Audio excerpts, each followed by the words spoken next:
Ladies and gentlemen, good day, and welcome to the Quess Corp Q4 FY26 earnings conference call, hosted by IIFL Capital Services Limited. As a reminder, all participant lines will be in the listen-only mode, and there will be an opportunity for you to ask questions after the presentation concludes. Should you need assistance during this conference call, please signal an operator by pressing star then 0 on your touchtone phone. Please note that this conference is being recorded. I now hand the conference over to Mr. Siddharth Chabak from IIFL Capital Services Limited. Thank you, and over to you, sir. Thank you. Ladies and gentlemen, good morning, and thank you for joining us on the post Q4 FY26 and FY26 results conference call for Quess Corp Limited. It is my pleasure to introduce the senior management team of Quess Corp who are here with us today to discuss the results. We have Mr. Guru Prasad Srinivasan, Executive Director, Mr. Lohit Bhatia, CEO, Mr. Kushal Maheshwari, Head Investor Relations and Treasury, Mr. Neeraj Jain, CFO, Mr. Kapil Joshi, CEO of Quess IT Staffing, and Mr. Nitin Dave, CEO of Quess Staffing Solutions. We will begin the call with opening remarks by the management team, and thereafter we will open the call for a Q&A session. I would like to now hand over the call to Mr. Kushal Maheshwari to take the proceedings forward. Thank you, and over to you, Kushal. Thank you, Siddharth. Good morning, everyone, and thank you for joining us for our Q4 FY26 and FY26 earnings call. The information, data, and outlook shared by the management during the call are forward-looking and subject to prevailing business conditions and government policy. All forward-looking statements are subject to economic growth or other risks faced by the company. Please refer to slide number 2 of the investor presentation for the safe harbor clause. With that safe harbor clause, I will now hand over the call to our CEO, Mr. Lohit Bhatia, for his opening statements. Over to you, Lohit. Thank you, Kushal. Good morning, everyone, and thank you for joining us for Quess Corp's Q4 and full year FY26 earnings call today. We are pleased to report a quarter of year with steady execution, strong margin expansion, and improved quality of earnings. For Q4 FY26, we delivered a revenue of 3,892 crores, reflecting a 6% year-on-year growth, while the EBITDA came in at 86 crores, up 28% year-on-year, with the margins expanding to 2.2%. PAT stood at 64 crores with an EPS of 4.3 rupees. For the full year FY26, revenues stand at 15,305 crores with an EBITDA at 3,112 crores, reflecting 19% growth in EBITDA and a PAT excluding one-time exceptional item at 230 crores, up 10% year-on-year. This marks a healthy ROE of 20%. Importantly, our EBITDA to operating cash flow conversion remains strong at 80%, highlighting the disciplined working capital management and high-quality earnings. The board has thus approved a special dividend of 3 rupees per share on account of the 10th anniversary of our IPO and a final dividend of 3 rupees per share, staying true to our commitments to reward our shareholders. Now moving to the business performance. This is scale with improving quality.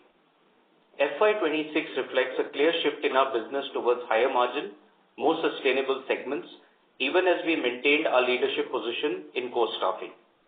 We ended the year with a headcount of approximately 478,594 associates, reinforcing our position as India's largest staffing platform.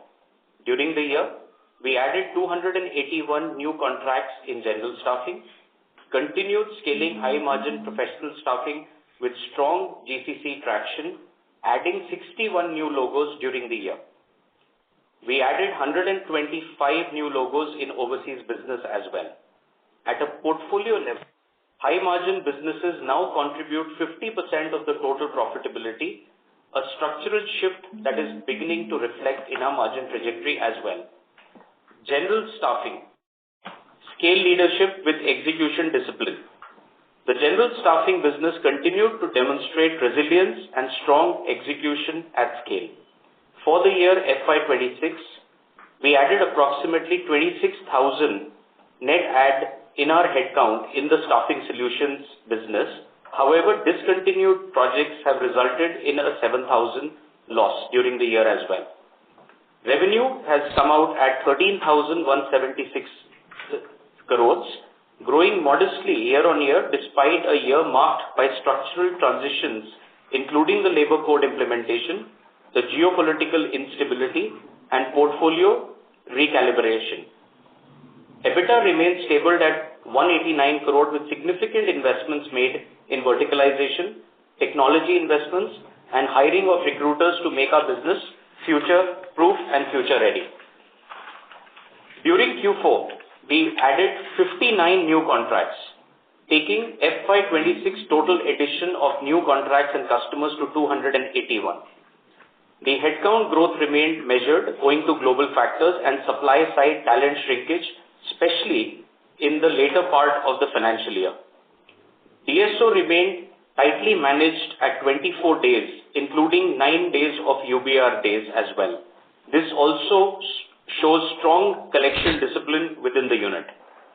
While certain verticals such as BFSI and CRT saw near-term softness, this was offset by the stability in other lines of businesses recently created in the last few years, including manufacturing and the infrastructure-led construction demand. Our focus will continue to be improving profit per associate, enhancing client mix, driving operational efficiency at scale. Moving to our professional staffing business, the high-quality growth engine. Professional staffing has delivered another record strong quarter for us and a year of profitable growth. The revenue for the year has come out at 930 crores, which is up 13% year on year. EBITDA increased sharply to 111 crores, up 43% year on year. Margins have expanded to 12% plus. In the quarter 4, EBITDA has grown 47% year on year with continued margin strength. GCCs continue to account for 71% of total headcount deployment in our professional staffing business, reflecting our strategic position in high-value niche roles and segments. This performance has been driven by the focus on high-margin digital and technology roles, rationalization of low-yield engagements, strong demand from GCCs. We believe the double-digit margin in this segment are sustainable, supported by the structural demand and disciplined execution. Moving to our overseas business, diversified growth with margin expansion. Our overseas business continued to deliver consistent growth and improving margin. For the year FY26, the revenue stands at 1,197 crores, up 5% year on year. EBITDA increased to 77 crores, up 21% year on year. For the quarter 4, revenue grew 16% year on year. EBITDA grew 28% year on year with steady margins above 6% at a blended rate. The key highlights for international are 125 new logos added during the year. Middle East has closed financial year 26 with 11% EBITDA margin, posting revenue and EBITDA growth of 27 and 40% respectively.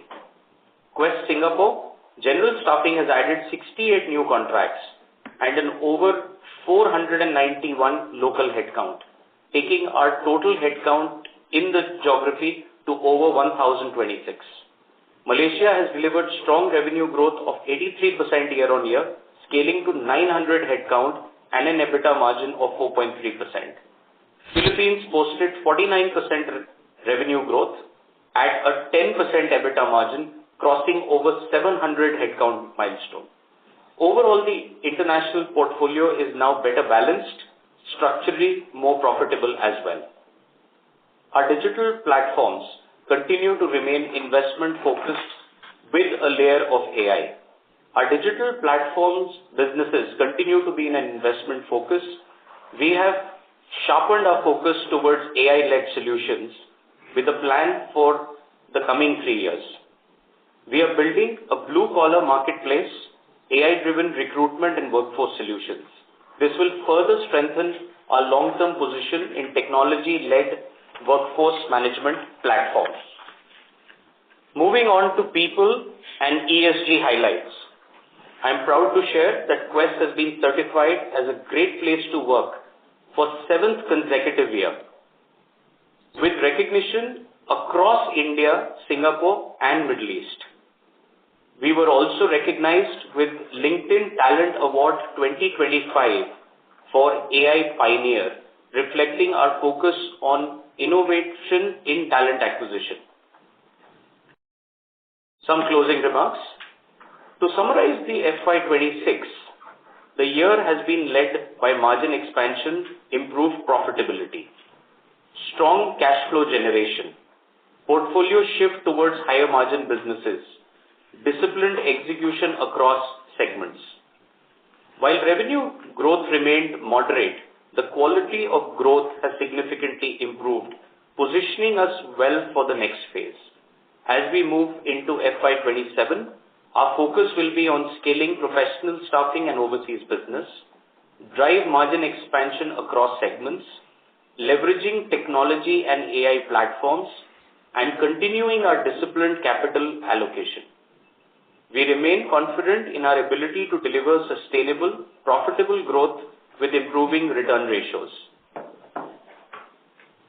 With that, I will now hand over to Neeraj to walk you through the financials in more details. Thank you. Thank you, Lohit. Good morning, everyone, and thank you for joining us for Quess Corp Q4 and full year FY26 earnings call. I will begin with our headline financial performance for the quarter and full year, and then I'll follow with a segment-wise financial review and conclude it with key balance sheet, cash flow, and capital allocation highlights. I'll start with financial highlights for the quarter.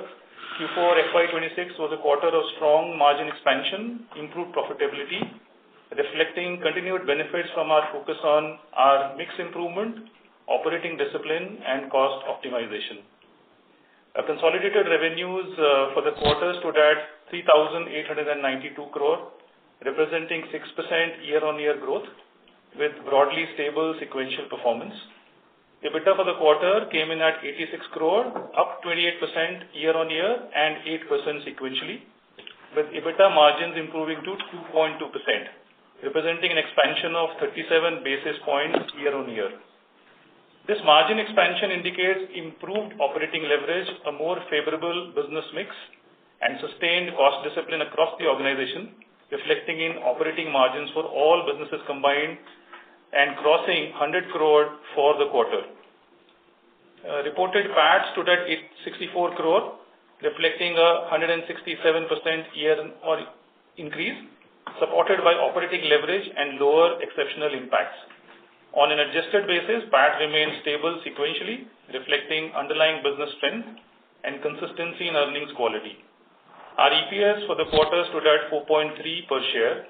Importantly, our operating cash flow conversion remained robust at 80% of EBITDA, underscoring strong working capital discipline and high-quality earnings. I'll come to full year FY26 performance. For the full year FY26, consolidated revenue stood at 15,305 crore, reflecting 2% year-on-year growth. While revenue growth remained calibrated during the year, the financial performance reflects a deliberate focus on profitability and earnings quality rather than volume-led expansion. EBITDA increased to 312 crore, delivering a 19% year-on-year growth with a margins expansion to 2%. Our adjusted PAT for the year stood at 230 crore, up 10% year-on-year with adjusted EPS of 15.4 per share. Our return on equity remained strong at 20%, reflecting improving profitability and capital efficiency. This reflects disciplined execution in a year of external transitions, particularly around labor code implementation. I'll now talk about segment-wise financial performance. General staffing scale with stable profitability. Our general staffing continues to provide scale, stability, and strong cash flow generation, even as margins remain sensitive to mix and sectoral demand.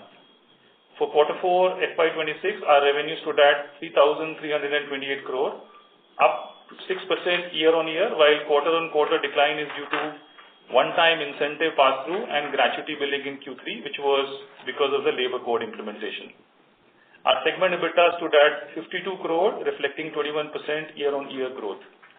And for FY26, our revenue stood at 13,176 crore, contributing 86% of total revenue for the company. Our EBITDA stood at 189 crore for the segment. Operationally, we added 59 new contracts in Q4, taking our total FY26 additions of new contracts to 281. Our DSO remained tightly controlled at 24 days, including unbilled revenue, with the AR DSO standing at 15 days. Our collect and pay mix remained strong at 76%. Our margins remained stable, supported by pricing discipline and cost control, even as certain verticals such as BFSI and CRT saw moderate softness. I'll now talk about professional staffing. I think the highlight for the segment was margin-led growth continues. Professional staffing continues to be our key driver for profitability and margin expansion. For Q4 FY26, the revenue stood at 232 crore. The EBITDA stood at 30 crore, which is up by 47% year-on-year. And margins for professional staffing remained strong at 12% plus. For the full year, revenue grew to 930 crore, which is 13% year-on-year growth. And EBITDA increased to 111 crore, which is a 43% year-on-year increase. Key highlights for the segment: GCC-led engagements now account for 70% plus headcount. Our continued focus on high-margin digital and technology roles and strong operating leverage driven by portfolio rationalization. Professional staffing now contributes a high share of profitability relative to revenue, reinforcing its role as a structural margin driver for the company. I'll move on to the overseas business. The overseas business delivered steady growth with continued margin improvement, supported by diversification across geographies. Starting with Q4, our revenue stood at 332 crore, which is up by 16% year-on-year. Our EBITDA was at 21 crore, which is up by 18% year-on-year. And for the full year, revenue for overseas business is 1,197 crore, and our EBITDA increased to 77 crore, which is a 21% year-on-year increase. Moving on to operational highlights, we added 125 new logos during the year, and Middle East maintained double-digit margins. Malaysia and Philippines showed strong growth and margin expansion, and Singapore performance stabilized during the year with improved revenue mix and cost efficiency. The segment continues to demonstrate improving profitability and cash generation, with EBITDA margins in the range of 6 to 7%. These results demonstrate consistent sequential execution and margin sustainability during the year. Our portfolio mix and margin evolution from a portfolio perspective, approximately now 50% of the total operating profitability comes from high-margin businesses, namely professional staffing and overseas segments. This structural shift in mix, combined with cost discipline and pricing optimization, improved execution, has been the primary driver of margin expansion for us during the year. The impact of this mix improvement, complemented by cost management and delivery efficiencies, has been our key driver for margin expansion during the year. Importantly, this strategy has been executed without compromising our cash flows and with strong focus on capital efficiency and liquidity discipline. I'll move on now to balance sheet, cash flow, and capital allocation. Our balance sheet remains strong and well capitalized. The net cash position as of close is 271 crore. We have zero gross debt in the company. Our free cash flow generation remains healthy, supported by strong EBITDA growth and tight working capital management. Talking about capital allocation and shareholders' return, based on our cash generation and balance sheet, the board has proposed a final dividend of 3 rupees, along with a special dividend of 3 rupees, marking our 10 years of IPO. This reflects confidence in our cash generation and our commitment to shareholder returns, continued discipline in capital allocation. This translates into a total payout aligned with free cash flow, reflecting our commitment to shareholder returns while maintaining adequate liquidity for our growth objectives. In closing remarks, to summarize Q4 and FY26, consistent margin expansion despite modest revenue growth, strong EBITDA and profitability growth, high-quality earnings with robust cash conversion, structurally improving our business mix, and a strong balance sheet with disciplined capital allocation. As we move into FY27, our financial priorities remain sustaining our margin expansion trajectory while maintaining strong cash conversion, driving higher return on capital, and supporting growth investments while ensuring capital discipline. With that, I will now hand it over back to the moderator for Q&A. Thank you very much. We will now begin with the question and answer session. Anyone who wishes to ask a question may press star and then 1 on the touchtone telephone. If you wish to remove yourself from the question queue, you may press star and then 2. Participants are requested to use handsets while asking a question. Ladies and gentlemen, we will wait for a moment while the question queue assembles.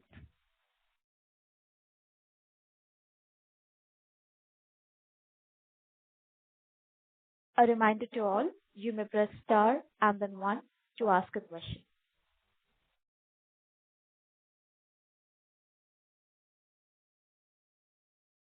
We will take the first question from the line of Siddharth Sabak from IIFL Capital Services Limited. Please go ahead.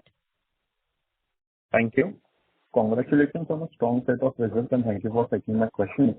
I have 2 questions. Firstly, on the overseas business, we saw a sharp uptick in Q4. Could you help us understand what were the drivers behind this growth and to what extent is this sustainable versus being one-off in nature?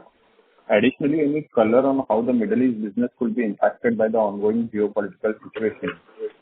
And secondly, on general staffing margins expanded by 20 basis points year on year. What are the key drivers behind this improvement, and should we view this level of margins as sustainable going forward? Thank you, Siddharth. This is Lohit here. I will take that question and then hand over briefly to my colleague. Your first question was on overseas and how sustainable is the margin profile and the growth that we've seen in the fourth quarter. Fourth quarter has been particularly aided by the revenue jump from 290 crores to 332 crores. This is actually demonstrated by 3 moving parts and segments. Number 1 is core organic revenue growth as well as one-time pass-through. Put together, that has expanded the book. The second has been expanded by new customer addition during this quarter as well. And third has been an advantage of the currency devaluation of the Indian rupee against the currencies that we are operating in all of these geographies. So it's a combination of 3 factors. If I were to moderate the one-time pass-through out of the 42 crore revenue jump during this quarter, about 10 crores is the one-time. The rest 32 is because of organic revenue growth, new customer growth, and forex gain. Your second question you briefly asked was about Middle East and what do we see there.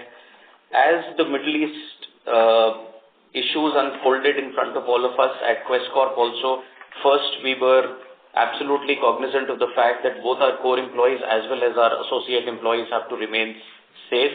Our treasury operations, balance sheet and finance has to be robust to take care of all eventualities and to be able to pay everyone as per the laws on time. I must tell you that we've had a record revenue closing even in Q4 in Middle East. In spite of all of these factors, we've had a record collection at almost 170%. Our OCF has been healthy this year and we've crossed at an operating level. We've crossed our AOP targets at revenue, EBITDA and margin, all 3 during the quarter in Middle East. We remain concerned and we continue to keep watching that situation extremely carefully. We are also in touch with all of our customers. One of the things that when we deep dive our Middle East results has been something that we've been structurally doing for the last 7 to 8 years. We are not embedded to any one segment, any one customer, or any one market there. We are actually in mostly essential services, which is technology, insurance, telecommunications, e-commerce and logistics, banking, and then retail. So the portfolio diversification in the last 7-8 years and the strength of the quality of customers that we work with, backed up by the essential services nature of the work we have done, we continue to close Middle East for this financial year and this quarter at a high point of more than 2,200 contractors. We will continue to watch the situation as it unfolds very, very closely. I will briefly move to the general staffing. I believe you were asking the question on overall margin at 2.2%. Am I right, Siddharth? No, for general staffing. General staffing, our margins are at 1.5%. So general staffing, Siddharth, very specifically, if you look at a very holistic picture of Quess as it has been unfolding in the last 3 or 4 years, this has been backed up by the 3 distinct platforms. The second, you would notice that in each platform we have a volume and a value strategy. The third, you would notice that while we are chasing growth at a volume level, specifically in the general staffing business as well, in each of the segments and platforms, including general staffing, we are also going after the higher margin businesses. GS also has modeled their next 4-year trajectory on value and volume. We have today customers in construction, we have customers in value-added services and manufacturing, which has been yielding slightly higher margin than the margins that we've seen traditionally in this business. Got it. Thank you so much, and all the best for the coming quarters. Thank you. Thank you. We will take the next question from the line of Vikas Ahuja from Antique Stock Broking. Please go ahead. Hi, thank you for the opportunity and congrats on good execution. So I have a couple of questions on margin and then one related to that discontinued project which resulted in 7,000 headcount loss. So firstly, on professional staffing, margins are now 12.7%. And we have seen this improvement. It's a consistent improvement we have seen over the last 5-6 quarters. Do we think there is more room to improve these margins further? And overseas at 6.2 as well, while general staffing remain at 1.5. As the higher margin segment scale, what is the expected blended margins we expect over the next 2 to 3 years? That is my first question. Thank you. Thank you, Vikas. For the professional staffing, I'll ask Lohit to give you a color on this. Yeah, Vikas, thanks for that question. To your question on professional staffing and how did we scale to 12.7%, and is this something which will remain for the long term, or are we further anticipating uptick in margin? This has been a structural story which Quess has been working in our professional staffing side since 2020-2021. We've done multiple things. One, we have moved away from the low margin 0 to 3 years of experience category. Second, we have pivoted ourselves to GCCs, and today our book is almost 71% built on the back of GCCs, followed by another 20% on IT customers within enterprises, followed by 9 to 10% only from the IT services pack. The third is we've gone higher on the execution capability, both with the niche segment as well as with the experience skill set. All of this has yielded to higher margin, which is a plan that our professional staffing team has made. We will continue to remain with that focus and that trajectory in times to come. As far as the guidance is concerned, it would be safe to say that we would continue to remain and measure ourselves in the 11 to 12% margin category for the medium term as well. As far as overseas is concerned, the book is today built on multiple countries. Middle East and Philippines both are double-digit margins at 11 and 10% today. Singapore, which had some challenges in the last 6 quarters, which we've spoken about in every call in the past, has now come out of that trough and has built a general staffing business as well. Yields are close to a 5.5% margin profile, and Malaysia yields about a 4.3% margin profile. So the blended margin is at about 6.2. We would continue to keep working ourselves towards a 6% plus margin as far as our international mix and book is concerned. You briefly mentioned that you wanted to know about the 7K discontinued project. Yeah.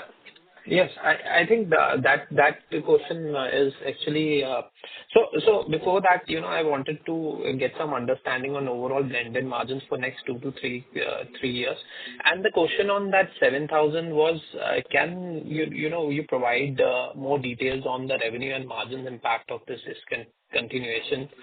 And also, are we largely done with this restructuring, or do we think that in FY27 there could be some revenue hit because of further discontinuation of project? So for the question on the overall margin, basically is it sustainable, and for the next 2 to 3 years, I will ask Lohit to answer this thing, followed by the question on discontinuation.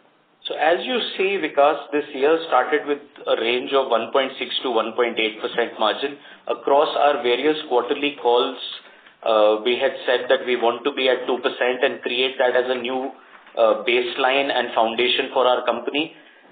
Today, we are glad that at a full financial year FY26 basis, we have crossed the 2% mark. But as we exited Q4, it was 2.2%. If the blending of our current portfolio remains where it is, a 2.2% is possible. However, given the fact that general staffing is a 1.5% EBITDA margin business, we are anticipating a higher clip rate growth in FY27 and thereafter in terms of headcount. So it would be safe to say that in an immediate term, a 2% plus margin, in a medium term, going towards a 2.4%. As far as medium term is concerned, I would call it a 3-year period. That would be a medium term. So that's how we should kind of look at it. To your question on the discontinued project, as you would remember, closer to our demerger timeline, we had said any business which does not meet the financial matrix of the company and does not yield us the cash realization, we will exit and discontinue such businesses. This was one of the projects which we were doing, which was 7,000 odd resources, but a milestone-based project, which in this financial year we've completely closed and dialed down. The impact of revenue from this is roughly about 1.3% at about 200 crores. We do not have any such known event in front of us. Okay, thank you. And my final question is, then I'll go back to the queue. That GCC within professional staffing now contributes 71% of the headcount. How does GCC margin profile compare to the broader professional staffing? And is there further GCC-led margin upside we foresee? Also, do we see any risk to this GCC story we have seen in the last couple of years, as many of the large, US companies are talking about reducing headcounts this year? So that could be, trickling down to their GCCs as well and could have some indirect impact on us. Thanks a lot. So, because let's understand this difference, and I think it's an important point that you raise. Why are GCCs slightly different from IT services? I think it's a very different business that both these are in. IT services are primarily in the digital transaction as well as transformation space, but a lot of volume is gathered at the entry level, which is 0 to 3 years and 3 to 5 years. When you look at GCCs, they are coming to India to solve a certain technology problem for themselves, and they are not just looking at India as a cheap base to solve talent, but they are also looking at India for transformation and beyond transformation as well. In GCCs, you need ready talent which comes with skills, which comes with experience, and which comes with minimum 7 to 8 years of exposure and more. Hence, it's a very different segment of talent that we deal with. And likewise, for a higher experience, automatically the revenues and thus the complexity of that enhances. Because we've created a high value verticalization team within our professional staffing practice as well, we are able to yield the kind of results that we do. I think there was a question around softness of GCC in the US for professional staffing. So maybe what we are also seeing from our side is one, the TAM and the opportunity for overall GCCs that we can tap in India.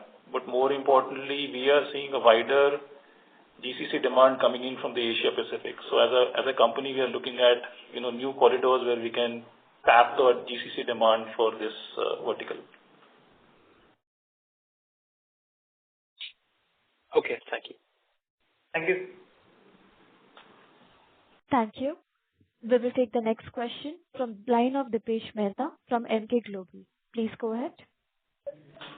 Yeah, thanks for the opportunity and congrats on strong execution. My question is largely linked with revenue growth side and headcount side. First, on general staffing,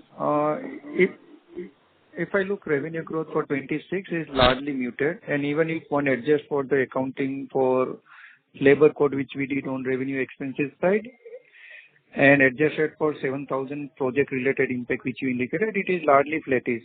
So can you provide some sense how you expect the general staffing growth to play out considering your margin focus and cash conversion, whether you find enough double-digit growth kind of opportunities starting FY27 or a growth is likely to be tepid, particularly on revenue side in general staffing? That is question one.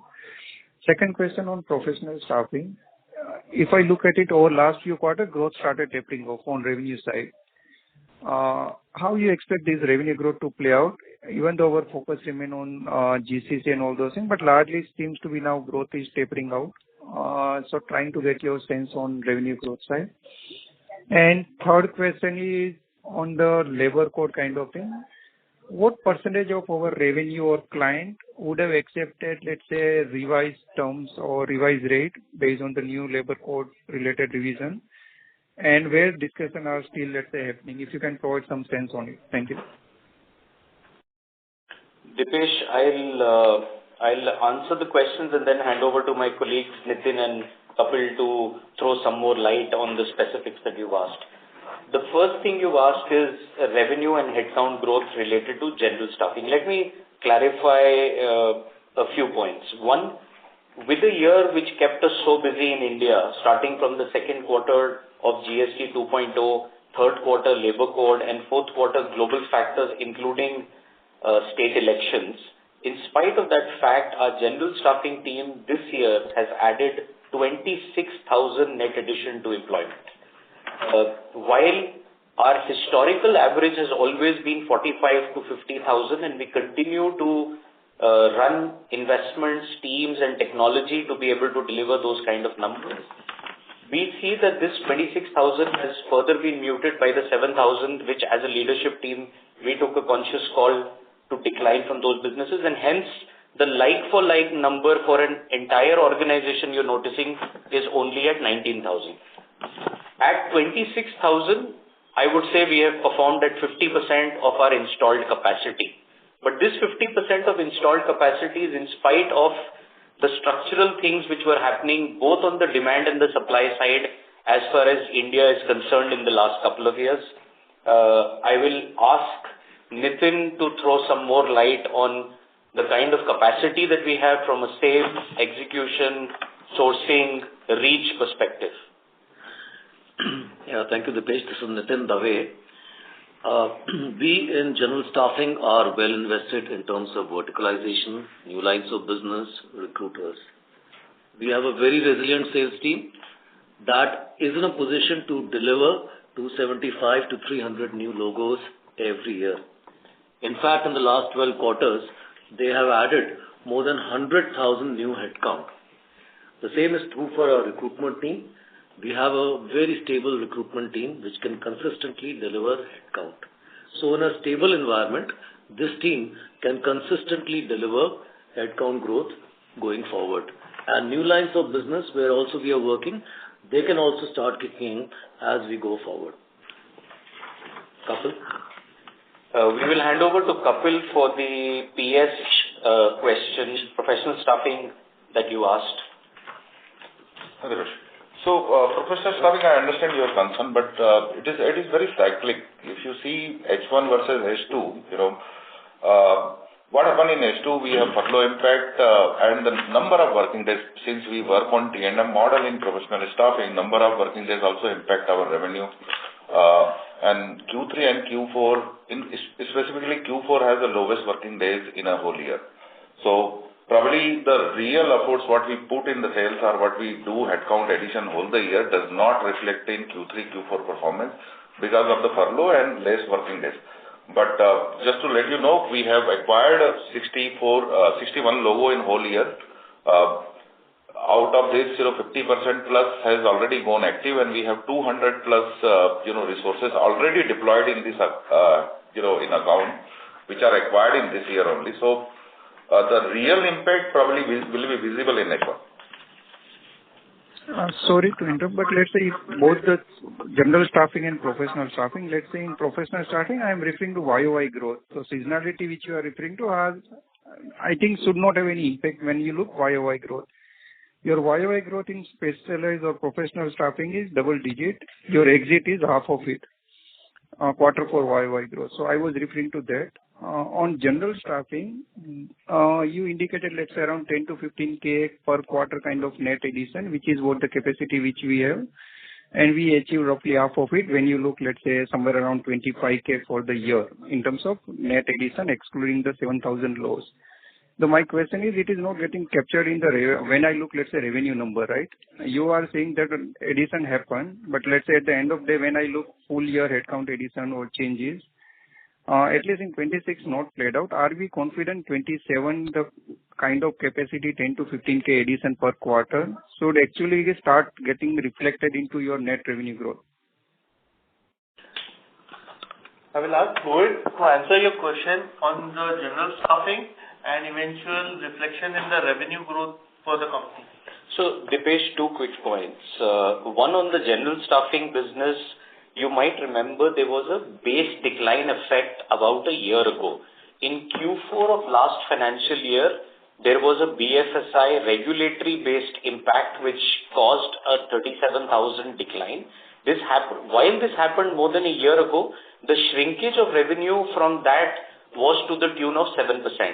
Today, like for like, when you see the growth created by this year is actually 10% for the year, in spite of the three broad structural changes which happened in our economy in quick succession one after the other, which is GST 2.0, which is labor code, as well as global factors and elections, all happened in a matter of 7 months in the last 7 months of the economy. Yet, if you negate for that one-time event last year, you will actually notice that the business has grown 10% year on year. Negated for that, the number on the balance sheet obviously comes to 2%. To a quick follow-on on what Kapil has already explained from a GCC perspective, I also like to bring to your notice that 2 quarters ago we had said that we had one of the projects in our MSP, which was run rating at close to about 10 crores revenue line, and that project was for 1 year. That project ended in that quarter, and hence that is the one which has had a drop, if you see it from the slide itself, from 244 crores revenue to 224. From 224, we have been increasing and enhancing and come back to 232 crores per quarter. And rest, as Kapil explained, 61 new contracts and logos, predominantly 90% of those are GCC customers itself, have given us new mandates, and we feel that this year we will be able to come back on a 10 to 11% headcount growth and 12 to 13% revenue growth. I think that answer, double-digit growth you are indicating to return. And last part which is answered is about the labor code. How many client or percentage of revenue agreed to, and where you intend some effort to be made in subsequent period? Yeah, Dipesh, this is Neeraj. So we are closely monitoring the labor code situation. I think given our expectation, the law is also evolving, so those are yet to be notified, and to specifically answer your question, I think we expect more and more responses to pick up in Q1 and Q2 from confirmation from the client side in terms of which approach they want to take. So hopefully by Q1 and most likely by end of Q2, we should be able to have full confirmation from client, and accordingly we'll take that impact. Understand. Thank you. Thank you.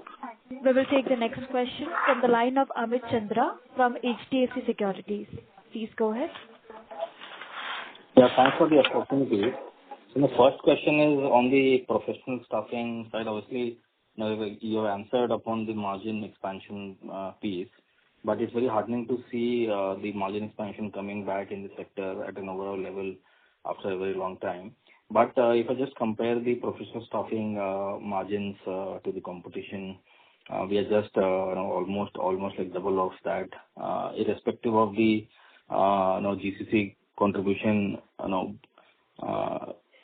like being in the 70% range for the competition also. So what exactly we are doing like differently here, and what like gives us the confidence that these kind of margins in the professional staffing is sustainable over like medium to long term?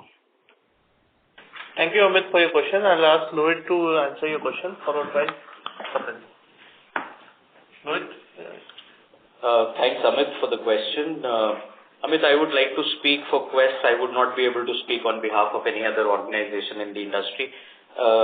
Having said that, I think structurally what you are seeing as results today in FY26 is very tireless efforts and execution which has been put way back in 2020, 2021.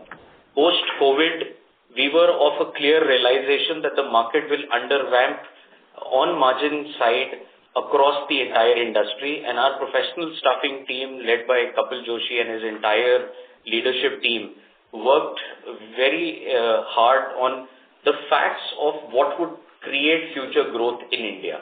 The clear message there was coming out to be was GCCs, followed by IT within enterprise customers, and then followed by IT services. That is the way Quess was looking at demand for itself. I'm not talking about the Indian IT industry. I'm saying this is how Quess was viewing what opportunities Quess will want to partake in. The second point was we also realized that as customers, the GCC customers will arrive in India, they will want solutions with experience skill set, whether it's in data center, whether it's in artificial intelligence, whether it is in cyber security, whether it's in product based, and those skill sets will be niche skill sets which will require different delivery, different recruitments, a lot of technology embedded value in how we source and how we screen candidates, how do we onboard, how do we retain the talent with us, and that was the work which is being done for the last 5 years. Way back in 2020, 2021, the EBITDA from the professional staffing business was at 4.7%, if I remember correctly, and it has taken approximately 5 years to get to a 12% mark. During this period, it is not just a margin expansion, it is a revamp and a rebalance of the nature of customer and type of contracts we have signed. It is the kind of revenue PAPM per person that we are doing. It is the niche skill set that we are working on. And we've strategically exited a few projects along the way. So it's a structural story led by 5 years of intense execution. Okay. So just to follow up on the professional staffing thing. So obviously, FY26 has been a very strong year, but the exit was a bit weak in terms of the YOY as has been highlighted earlier. So in terms of the overall growth for the next year in the professional staffing, especially in view of that the last 2 years or 3 years rather has been very strong for the number of GCCs opening up in India, and most of this demand has been created by opening up of like newer GCCs. But once that slows down and because of the AI impact, we are not seeing any hiring at the net level from the existing ones or the existing like GCCs and obviously from the IT services. Do we foresee any kind of a slowdown in terms of the headcount addition here and any change in strategy for the professional staffing? So first, let me answer you on, quarter four. Like I said, quarter four has the lowest ever working days. Okay, and we have some spillover, in the first week of January on furlough also. So, that revenue does not truly reflect our net addition and, the margin improvement for the quarter four. And hopefully it should reflect in H1. Okay. Now, second question on AI impact on GCC and the kind of work we do. So what is happening, and Lohit has already briefed about it. We have actually in last 2 years, we have moved from volume to value business. Earlier, most of the contracting used to happen for your low-end L1, L2 support, maintenance job, voice, non-voice kind of support, and testing kind of role. What has happened in, because of the GCC penetration and because of the AI impact, the skill requirement has completely changed. 2 years back, there was only 30% demand in AI, data, cloud, cybersecurity space. Now this contributes almost 60% of total demand, where we have better bill rate and better margin. Second thing, what happened in GCC space, which Lohit has already briefed, that GCC do totally very different business than IT services. Okay, so the contract staffing earlier used to be in 0 to 4 year experience bracket. Now it happens 4 year plus up to 10 years. So these two things has actually, have changed the entire landscape and, probably a result of AI impact also. More importantly, there is a huge demand supply gap on all this emerging technology, and that is where, staffing company play a big role. None of this, large organization has a bench resource, are ready to deploy talent available, and our strong delivery engine actually fuel this growth. And somewhere it helps us in new sales also. Okay. Okay, sir. And my last question on the general staffing, obviously we have some impact of the restructuring, but in the base that we have right now, have we any further risk of any regulatory led or any further restructuring which can impact the additions, because we have strong growth additions, but it's not showing up in the net because of the high leakage or the high attrition, whatever you want to put it. And also the margin expansion that we are seeing is also a result of only exiting the lower margin businesses, or is it that we are moving up in terms of the value add and also collect and pay, because the collect and pay we are not seeing any improvement. So in terms of business model, is there any changes or just exiting lower margin business? Yeah, thank you for that question. So if you see it from a general staffing business, and Nitin, the way our leader was explaining prior to this, that the way the business is modeled, we grow from new customers where we added 281 clients during this year. We continue to hold ourselves responsible for adding 275 to 300 unique clients every year. We have an installed capacity of sourcing of up to 50,000 people per quarter from our sourcing-led initiatives. The last 2 quarters, we've been able to deliver only 37 and 38,000 out of that installed capacity of 50,000. So we have an upside play there as well in our capacities. The third is India's structural changes which were happening in the last 7 months. More or less, we feel this is done unless something new comes up. And obviously, Quess is a very integral part of Indian economy. In many ways, a backbone to 2,300 plus corporate clients.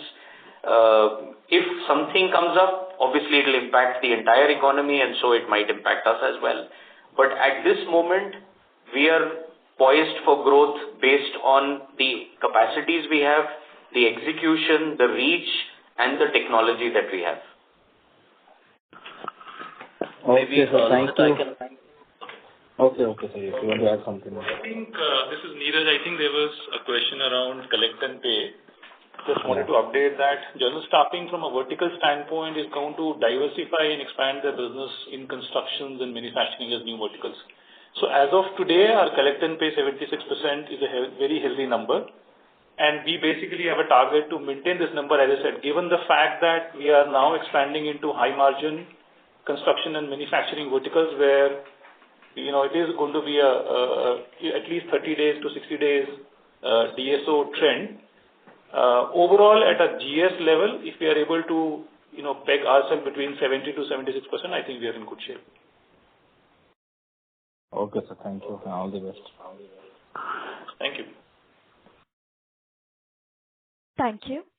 Before we take the next question, a reminder to all the participants, you may press star and then 1 to ask a question. We will take the next question from the line of Shankar Narayanan from iThought PMS. Please go ahead. Good morning, sir. Am I audible? Yes, you're audible. Hello. Yes. Thanks for the opportunity. I wanted to understand the major drivers of the GC segment. So in terms of headcount, this year we have seen close to 7% of headcount addition in headcount growth in professional staffing segment. And do you think this number can inch up slowly to, let's say, 10 to 12% growing forward? And if so, will it be coming from the mature GCCs who are adding the headcount or the new GCC which are setting up in India for the first time and to the BOT model that we are engaging? So I wanted to understand the difference between two and how it will impact the headcount of in the business. Thanks, Shankar. I'll ask Kapil to answer your question on GCC. Straightforward, we have added roughly 400 plus net addition was there on our billable associates for the last year. 50% of that actually came from the new sign up, the 61 logo what we have signed for the year. So the new sales is definitely driving the net addition. Okay. I'm confident that the net addition for next couple of years will be in the double digit, 10 to 12% what you are expecting. And 50% of this should come from the new sign up and 50% from existing logo where we are serving right now. Got it, sir. And in the engagement model, are we engaging directly with the client or are we partnering with any of the real estate developers who manage the property as well? We look at every opportunity available in the market. There are consulting firms which bring businesses to India, but then they need a strong execution partner, and Quess sits there. There are developers who have large mandates for the space that is taken, but again, on talent, which is 80% of the problem that a GCC wants to solve, again, Quess becomes a partner there. So there are multiple ways, direct as well as indirect, with our teams, through our teams, as well as through partnerships in the market. We'll continue to keep watching. Wherever an opportunity exists, we will find Quess being there. Got it, sir. And finally, to model into our estimates, what effective tax rate should we include for the next 3 years? Sorry, can you repeat your question? Hello? I was asking on the effective tax rate to model for the next 3 years. I will ask Neeraj to answer this question. Given our business and business mix and the new sector that we are looking at, I would say from an ETR perspective, we should be looking at a 7 to 10% range. 7 to 10% range. Yeah. Got it, sir. Because and regarding our contingent liability as well. So if I go through the last year annual reports, majorly it was saying that the salaries that we are processing is higher than the 25,000 mark, which is given in the 80JJAA Act. So for the next 2-3 years, do you think this will increase the absolute tax amount that we are paying, because the wage inflation will also increase the salary of the associate? Okay, so from an ETR standpoint and contingent liability standpoint, contingent liability is a component of two elements. One is the 80JJ litigation, that I think it's an industry litigation. It's an industry-wide impact. As we say, while the matter is sub judice, and we expect some concrete progress to happen on this, this subject in this year, we continue to avail the ATJJ exemption, so I don't see any impact coming in from there. The other element of contingent liability is a GST litigation that we have, where in early stage litigation, I think it's going to be a little slow as we progress on this matter, because there are a lot of insurance companies that need to be, the other parties. There are almost 10 insurance companies that are part of the litigation. So there will be an element of progression that we will see in this year, but I don't expect a concrete conclusion on this matter. So from a contingent liability, unfortunately, till the time we get final conclusion at the next level, we have to maintain the current stand. But from our ETR standpoint, we don't expect any impact. Got it, sir. Thank you. Thank you very much. Ladies and gentlemen, we will take that as the last question for today. And with that concludes the question and answer session. I now hand the conference back to the management for closing comments. Over to you, sir. Thank you everyone for joining us and continuing to support Quess Corp in this journey. As we said, we are foundationally strong in our 19th year and 1 year post our demerger. From a balance sheet perspective, there is strength in the organization and in the balance sheet, both from a business and an execution point of view, as well as from a treasury and a finance point of view. We will continue to keep looking forward for your questions and feedback. As always, we will appreciate your continued interest and support and sincerely look forward to catching up with all of you again. Thank you very much.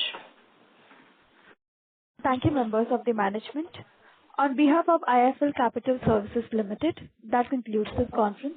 Thank you all for joining with us today, and you may now disconnect your lines. Thank you.